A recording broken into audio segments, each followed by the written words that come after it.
Tu veux savoir comment faire un nœud incassable très facilement? Bienvenue dans cette nouvelle vidéo tuto. C'est parti. Bon, j'espère que tu me vois bien.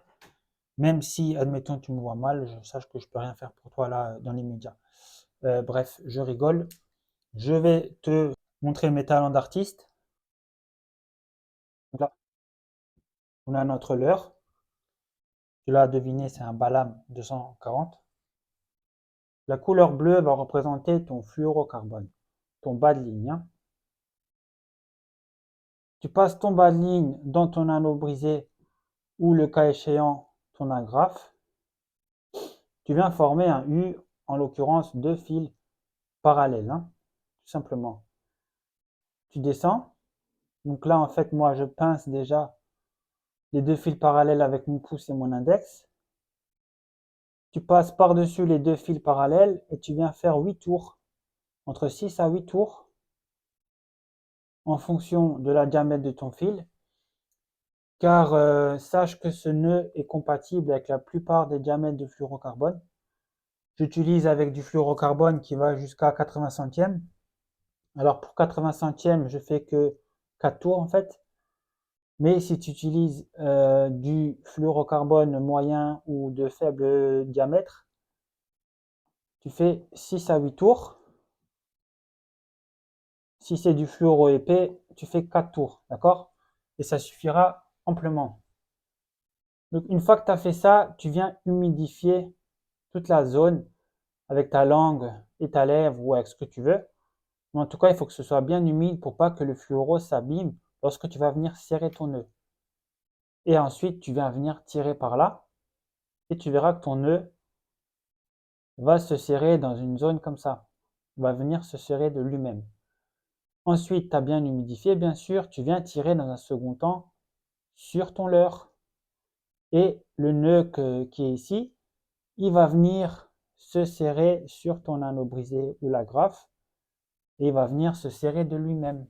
Bon les gars, concernant la suite sur ma chaîne YouTube, j'ai eu un petit moment de réflexion pour l'avenir de ma chaîne et j'ai décidé de vous bombarder de tutoriels pêche car j'ai vraiment envie que vous progressez rapidement à la pêche. Je vous mets beaucoup de vidéos, d'astuces, de conseils qui m'auraient bien servi lorsque j'ai moi-même débuté la pêche et c'est tous les dimanches matins à 9 h sur ma chaîne YouTube. Bon les gars, on passe à la pratique. Je vais utiliser cette tresse pour te montrer le nœud, même si tu sais très bien qu'il ne faut pas utiliser de la tresse en bas de ligne, hein, sinon tu vas te faire couper par Monsieur Brochet.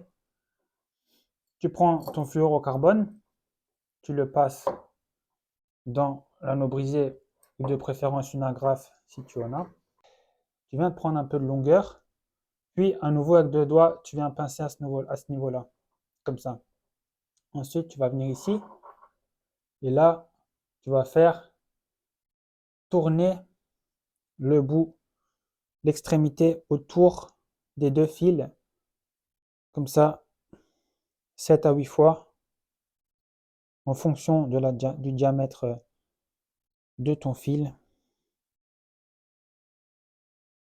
Hop, donc là, c'est de la grosse tresse. Ensuite, tu maintiens l'extrémité comme je fais avec ma main gauche. Tu tires, pas d'un coup, hein, tranquillement. Tu vois, déjà, ça s'est resserré ici. Ensuite, tu verras que je vais tirer comme ça avec mes deux mains et le nœud va venir se resserrer. Ensuite, tu n'as plus qu'à couper l'excédent. Et voilà. Donc là, tu as vu le nœud avec de la tresse. Bon, les gars, je vous montre le même nœud avec cette fois-ci du fluorocarbone 40 centièmes qu'on va vouloir fixer à une agrafe. Moi, ce que je fais, c'est que l'agrafe, je mets tout de suite un leurre. Là, j'ai enlevé les hameçons pour ne pas me piquer, mais c'est pour pouvoir mieux serrer après. Même si tu n'as pas besoin de serrer comme une brute, parce qu'en fait, le nœud, il se serre de lui-même. Hop, clac, je passe dans l'agrafe. Je me prends ça comme marge, hein, c'est très très suffisant.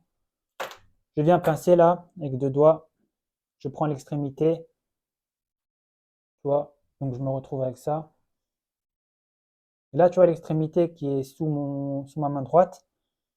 Ben, je vais venir la prendre et faire plusieurs fois le tour comme ça des deux fils. En fait, il faudrait faire entre 6 et 8 tours. Après, plus ton fluoro est épais, moins tu vas pouvoir faire de tours. Donc, tu vois, tu te retrouves avec cette configuration-là. Et comme avant que la tresse, ça va se serrer de tout seul. Je viens juste un peu serrer comme ça. Et là, en fait, vu que c'est du fluoro et j'aimerais éviter les frictions ou que le fluoro s'abîme, je viens humidifier avec ma bouche. Tu viens juste un peu mouiller ici avec tes lèvres et un peu ta langue. Donc ça, je le fais hors caméra, hein. Voilà, c'est pour éviter qu'il s'abîme en fait. Tu vois, voilà, et là, je viens serrer, je viens humidifier, puis tu viens serrer. Et là, tu tires aussi fort que t'es bête. Voilà. Après, si tu veux pas te faire mal aux mains, tu peux prendre un chiffon ou quoi. Ne prends surtout pas une pince, tu vas abîmer le fluoro. Est-ce que tu vois le nœud? Et là, ça bouge plus. Voilà. Alors, ça marche très très bien avec du fluoro fin comme ça. Si le fluoro est fin, on va dire entre 20 centièmes et 45 centièmes, tu peux faire 6 à 8 tours.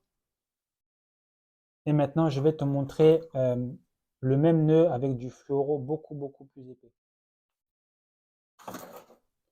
Prenez votre fluoro, là c'est du 70 centièmes, vous le passez dans la grave comme ça, tranquillement. Tu viens un peu maintenir ici pour pas que le fil parte tout simplement. Et ensuite, on a de nouveau notre extrémité ici que tu passes en dessous, toi par-dessus mais vers le bas. Et après, hop, tu prends le fil là. Tu vois, on a de nouveau les deux fils là parallèles. Et bien là, tu viens tout simplement faire des tours. 1, 2, 3. Et là, à 3, c'est déjà un peu limite. On en fait un quatrième juste pour la vidéo. Nouveau, même configuration. Tu viens un peu légèrement tirer. Tu viens humidifier toute cette partie-là. Voilà. Et après, tu viens serrer comme ça. Donc, d'où l'intérêt d'enlever les hameçons des leurres pour pas te faire mal. Tu viens tirer. Tu peux aussi faire un petit champignon ici avec un briquet. Voilà, je te montre ça tout de suite. Donc le tout, c'est pas de mettre le feu à la baraque, c'est juste un peu de chauffer le fluoro. Donc pas le brûler, hein, juste le chauffer pour que ça fasse un champignon. Regarde, je te montre ça.